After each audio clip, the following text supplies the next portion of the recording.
Hello. आज की इस वीडियो में हम लोग ये जानेंगे कि उत्तर प्रदेश भवन एवं अन्य निर्माण कर्मकार बोर्ड श्रम विभाग उत्तर प्रदेश के द्वारा कौन कौन सी योजनाओं का संचालन किया जा रहा है। तो आपको अपने गूगल पर डालना है uppoc.in डालेंगे, उसके बाद ये पेज खुलेगा। ये पेज खुलने के बाद आपको योजनाओं में क्लिक करना है और यहाँ पर आप डालेंगे समस्त योजनाएं। तो आपको समस्त योजनाओं के बारे में जानकारी मिल जाएगी, उन पर हम अभी चर्चा करेंगे। इसके बाद अगर आपने किसी भी योजना के लिए अप्लाई किया है तो आप योजनाओं के आवेदन की स्थिति जान सकते हैं और जो लाभान्वित हो रहे हैं उनसे भी सूची इनकी प्राप्त कर सकते हैं। अब देखिए, हम बात करते हैं समस्त योजनाओं की। हम ओवरव्यू लेंगे क्योंकि बहुत सारा लिख पढ़ने के लिए लिखा हुआ तो वो आप खुद भी पढ़ सकते हैं, ठीक है। तो हम बात करते हैं जो महत्वपूर्ण योजना है, मातृत्व शिशु एवं बालिका मदद योजना, ठीक है। ये महिलाओं और बच्चों के लिए है जिनकी दो से अधिक दो लड़कियां हैं अधिकतम, तो उनको ये लाभ मिलता है। संत रविदास शिक्षा प्रोत्साहन योजना है, ये शिक्षा हेतु है, ठीक है। इसके बाद अटल आवासीय योजना है। जो अटल आवासीय योजना विद्यालय जो खोले गए हैं अभी, हर मंडल पर एक खोले गए हैं श्रमिकों के कल्याण के लिए। इस पर खाना पानी रहना सब कुछ फ्री है गवर्नमेंट की तरफ से, ठीक है। और विद्यालय बहुत अच्छे मेंटेन के द्वारा बनाए गए हैं और इन यहाँ पर सुविधाएं हैं सभी गरीब बच्चों के लिए हैं। तो ये योजना आपके शैक्षिक स्तर को उन्नत करती है।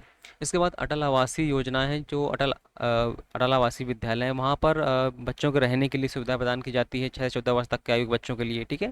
इसके बाद कौशल विकास तकनीकी उन्नयन एवं प्रमाणन योजना है। इसके बाद कन्या विवाह सहायता योजना है। तो नाम से पता चल रहा है कि कन्या विवाह से संबंधित योजना के बारे में है। शौचालय सहायता योजना, जिनके घर में शौचालय नहीं बने हुए तो उनके लिए से जो सरकार है वो किस्त देती है। आपदा राहत योजना, बाई चांस किसी के यहाँ आपदा घटित हो गई है तो उसके लिए सरकार जो है धनराशि वितरित करती है। महात्मा गांधी पेंशन योजना है। जो 60 वर्ष से अधिक आयु के हैं उनके लिए पेंशन योजना बनाई गई है।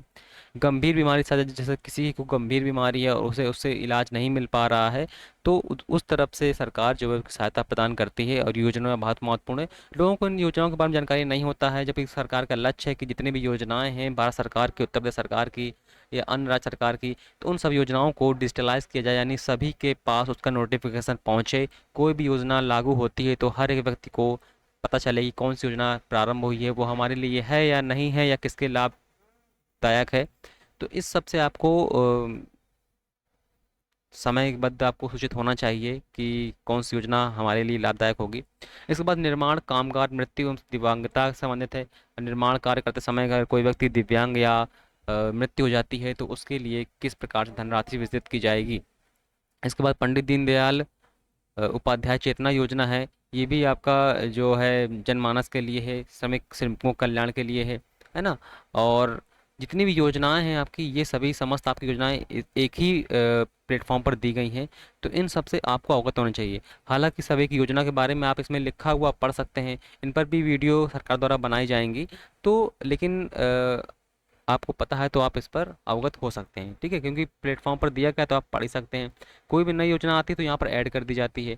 और बाकी इस पृष्ठ के बारे में आपको बहुत महत्वपूर्ण पता चाहिए, क्योंकि अगर आप श्रमिक हैं तो आपको ये साइड के बारे में पता ही होना चाहिए। upboc.in है और यहाँ पर समस्त योजना जो श्रम विभाग द्वारा चलाई जाती हैं सभी श्रमिकों के कल्याण के लिए, उन सब से आप अवगत रहेंगे तो आपके लिए लाभदायक अधिक होगा। Thank you.